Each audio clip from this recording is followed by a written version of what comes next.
Yo, halo guys, sebelum gua lanjutin ke pembahasannya, gua nggak bosen-bosen ngingetin ke kalian dulu. Yuk dukung dulu channel ini dengan pencet tombol subscribe dan loncengnya di bawah ini agar kalian tidak ketinggalan update dari channel ini.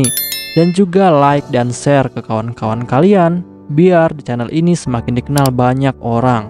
Pastinya dukungan dari kalian sangat gua butuhin untuk ngebuat gua terus semangat dan terus update ke depannya. Oke, kalau gitu kita langsung lanjut aja ke pembahasannya.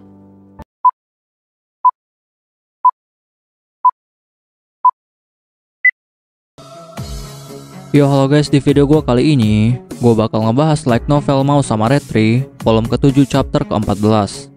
Di chapter ini bakal dibahas tentang perjalanan Hakuto menuju kerajaan Eurytis. Untuk kalian yang belum nonton chapter sebelumnya, silahkan ditonton terlebih dahulu.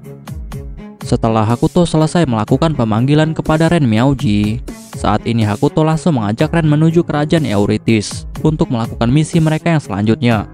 Baru setelah itu mereka akan langsung kembali ke desa Rabi. Lalu saat ini, Hakuto dan juga Ren sedang naik kereta kuda untuk menuju ke wilayah kerajaan Eurytis. Tetapi di dalam kereta itu ada banyak penumpang lain yang terdiri dari banyak petualang. Lalu setelah itu, Ren lalu bertanya kepada Hakuto, apakah Tuan Akira membutuhkan pengawal lain selain dirinya. Tetapi Hakuto langsung menolak hal itu, dan Hakuto bilang kepada Ren bahwa Ren tidak perlu memberikan ide terlalu cepat, karena sebaiknya mereka tidak terlalu mencolok di dunia ini. Ren yang mendengar hal itu, dia pun akhirnya langsung mengerti. Lalu setelah itu, Hakuto pun langsung bertanya kepada Ren, kenapa Ren selalu memanggilnya dengan nama aslinya, yaitu Akira Ono. Padahal hal itu tidak perlu dilakukan dan lebih tepatnya tidak berguna sama sekali. Tetapi Ren dengan sangat santai lalu menjawab bahwa baginya hal itu sangatlah berguna dan juga perlu, dan ini membuat Hakuto tidak bisa menolak. Perlu diketahui, Ren Miyauji adalah karakter yang memiliki sifat keras kepala. Bahkan dia ini akan selalu menghajar siapapun yang mencoba untuk mengatur hidupnya atau mengatur apa yang telah dia putuskan. Sehingga Hakuto lebih memilih untuk tetap diam daripada dia menyangkal apa yang telah diputuskan oleh Ren. Lalu setelah kereta cukup jauh berjalan, Hakuto pun langsung bilang kepada Ren bahwa dia ingin tidur sebentar di dalam kereta karena dia sangat lelah. Tetapi Ren yang mendengar hal itu, dia pun langsung menawarkan Hakuto untuk tidur di pangkuannya. Dan Ren bilang kepada Hakuto bahwa dia ingin melindungi kepala Hakuto dari benturan. Hakuto yang mendengar hal itu, dia pun lalu menjadi sangat terkejut. Tetapi di sini Hakuto sangat tahu bahwa Ren itu adalah orang yang sangat tidak suka jika mendengar kata tidak. Karena Ren sangat tidak suka jika kebaikannya ditolak oleh orang lain. Sehingga Hakuto pun terpaksa menerima penawaran itu untuk tidur di pangkuannya. Lalu setelah Hakuto tidur di pangkuan Ren pun lalu bertanya kepada Hakuto, apakah Tuan Akira nyaman tidur di pangkuannya? Dan Hakuto pun lalu menjawab bahwa menurutnya hal ini tidaklah terlalu buruk daripada dia tidur di atas lantai. Karena sebenarnya di sini Hakuto merasa sangat nyaman dengan hal ini. Karena selain nyaman dan juga empuk, Hakuto juga dapat mencium wangi bunga sakura dari tubuh Ren. Perlu diketahui, Ren adalah seorang wanita yang sangat menjaga kebersihan dan juga penampilannya.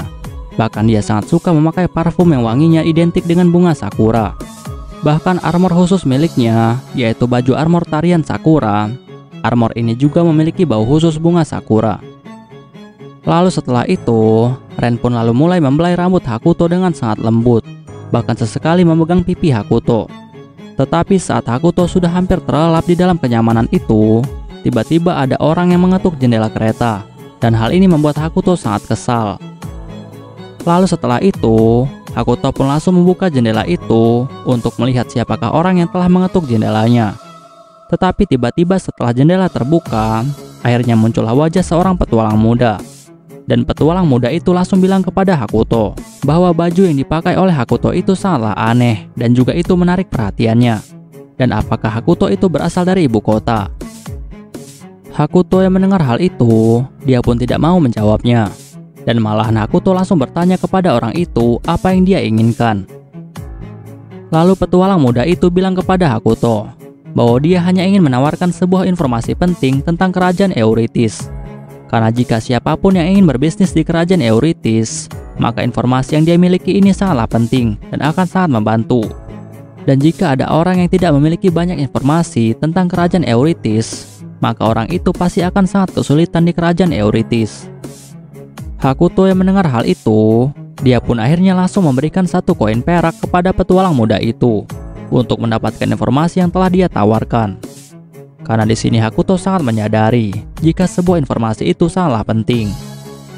Lalu setelah itu, Hakuto pun langsung bertanya kepada petualang muda itu apa saja yang dia tahu tentang kerajaan Eurytis. Dan petualang muda itu lalu menjawab bahwa dia akan menceritakan semuanya tentang kerajaan Eurytis. Lalu setelah petualang muda itu selesai menceritakan semuanya tentang kerajaan Eurytis kepada Hakuto, lalu Hakuto pun dengan sangat cepat langsung mengajukan banyak pertanyaan lain kepada petualang muda itu. Tetapi ternyata petualang muda itu, dia pun langsung meminta bayaran tambahan kepada Hakuto jika Hakuto ingin bertanya lebih jauh lagi. Dan karena Hakuto sangat membutuhkan banyak informasi, maka Hakuto pun langsung memberikan koin tambahan kepada petualang muda itu. Lalu setelah kesepakatan itu diterima, Hakuto pun langsung mengajukan banyak pertanyaan. Dan setelah Hakuto mendapatkan banyak informasi yang dia butuhkan, petualang muda itu pun langsung pergi meninggalkan kereta Hakuto dengan sangat bahagia. Lalu setelah itu, Hakuto pun bilang kepada Ren bahwa mereka harus menghindari banyak masalah saat mereka ada di wilayah kerajaan Eurytis. Karena saat ini kerajaan Eurytis dikendalikan oleh sebuah perusahaan dagang yang dimiliki oleh Raja Jack, yaitu Jack of all Trades. Ren yang mendengar hal itu, dia pun lalu bilang kepada Hakuto bahwa sepertinya perusahaan dagang Jack of all Trades memiliki kekuatan yang sangat besar di kerajaan Eurytis.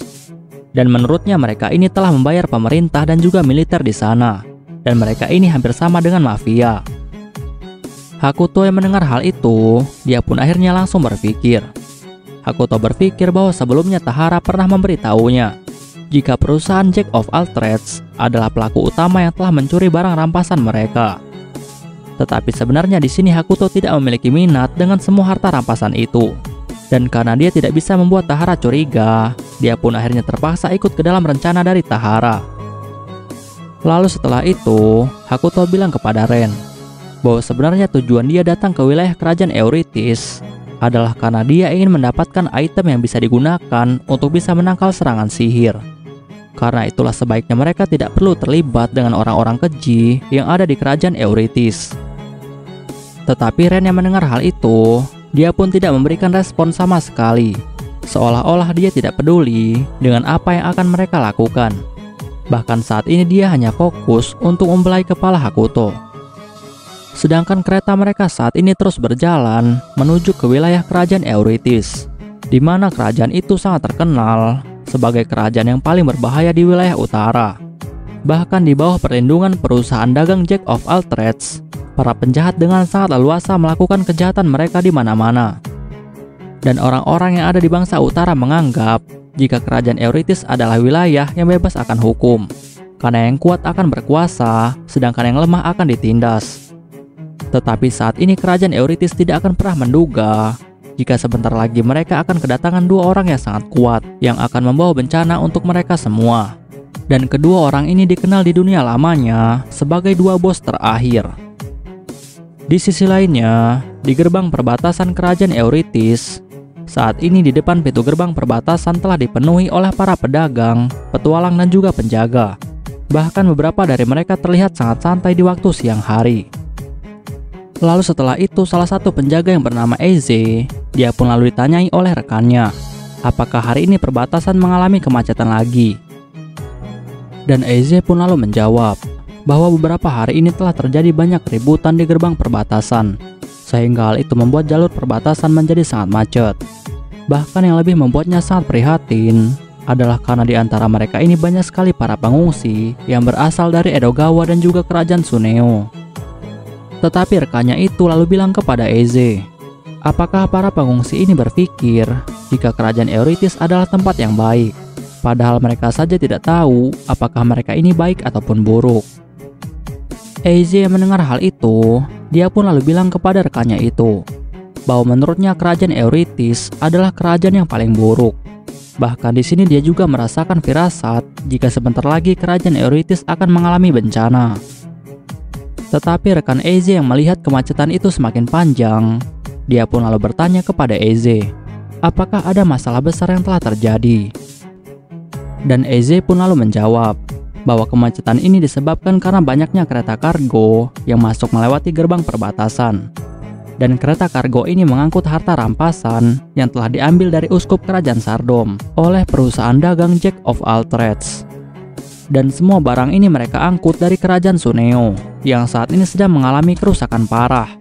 Dan karena kerajaan Suneo sudah sangat lemah, akhirnya mereka pun terpaksa tidak mengambil tindakan apapun.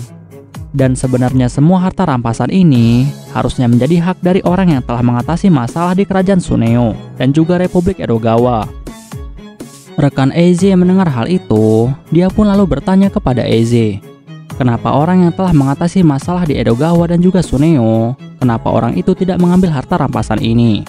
Dan kemungkinan orang itu tidak akan tinggal diam jika dia tahu hartanya telah dicuri oleh Jack of all Trades. Tetapi Eze lalu memberitahu rekannya itu bahwa kemungkinan orang itu tidak mengetahui tentang keberadaan dari harta rampasan ini, sehingga sampai saat ini mereka tidak mengambil tindakan apapun. Tetapi rekannya itu lalu bilang kepada Eze bahwa menurutnya tidak ada orang yang tidak mungkin marah jika harta yang seharusnya menjadi miliknya akan diambil oleh orang lain. Dan dia yakin jika orang itu pasti akan bertindak. Tetapi di sini Eze dan juga rekannya itu tidak menyadari jika rasa cemas mereka tentang hal ini sebenarnya sebentar lagi akan terjadi. Karena saat ini Hakuto dan juga Ren sudah mulai bertindak, dan mereka sedang dalam perjalanan menuju ke wilayah kerajaan Eurytis untuk merebut kembali harta rampasan itu. Tetapi Eze lalu bilang kepada rekannya itu bahwa kemungkinan orang itu belum mengambil tindakan sampai saat ini adalah karena dia takut terhadap kerajaan Sardom. Karena bagaimanapun juga harta rampasan ini adalah milik dari salah satu uskup dari kerajaan Sardom. Rekan Eze yang mendengar hal itu, dia pun langsung membantahnya. Dan dia bilang bahwa kerajaan Sardom tidak akan melakukan tindakan apapun, karena mereka tidak akan secara terbuka mengklaim harta yang kotor. Lalu saat mereka berdua melihat para tentara bayaran yang sedang melakukan penjagaan terhadap kargo itu, rekan Eze pun lalu bilang kepada Eze bahwa menurutnya tentara bayaran itu sangatlah keren, dan dia berharap bisa menjadi salah satu seperti mereka. Tetapi Eze yang mendengar hal itu, ternyata dia memiliki perasaan yang campur aduk terhadap tentara bayaran. Karena sebelum dia menjadi seorang penjaga, dia pernah menjadi anggota kelompok tentara bayaran. Tetapi setelah dia memutuskan untuk berhenti menjadi tentara bayaran, Eze pun terus merasa sangat sedih setiap kali dia mendengar berita tentang pencapaian tentara bayaran. Bahkan setelah 16 tahun dia keluar dari pasukan tentara bayaran, semua rekannya saat itu sudah menjadi kekuatan utama di dalam tentara bayaran, bahkan mereka yang terbaik di benua ini. Bahkan saat semua temannya telah mendapatkan banyak penghargaan atas pencapaian mereka di perusahaan Jack of all Trades, hal ini membuatnya agak malu untuk bertemu dengan mereka. Tetapi tiba-tiba, saat Eze dan juga rekannya itu sedang mengobrol tentang tentara bayaran, tiba-tiba saja ada suara seseorang yang langsung menyapa Eze. Sedangkan Eze yang mendengar suara itu, dia pun menjadi sangat terkejut. Karena suara itu adalah suara dari orang yang tidak pernah mau dia temui lagi. Dan orang itu bernama Lilus. Oke guys, pembahasan di chapter kali ini selesai sampai di sini dulu. Dan bakal dilanjut lagi di chapter selanjutnya. Untuk kalian yang ingin membaca novelnya, atau mau membaca judul novel yang lainnya, kalian bisa klik link yang sudah gua sediakan di deskripsi. Tetapi sebelum kalian tutup video ini, tolong beri dukungan kalian untuk channel ini dengan cara pencet tombol subscribe dan juga aktifkan loncengnya. Dan juga jangan lupa untuk like video ini dan beri komentar untuk membangun channel ini lebih maju lagi. Dan untuk kalian yang ingin membantu channel ini dengan cara berdonasi, silahkan cek link donasinya yang udah gue sediakan di deskripsi. See you next time, bye bye.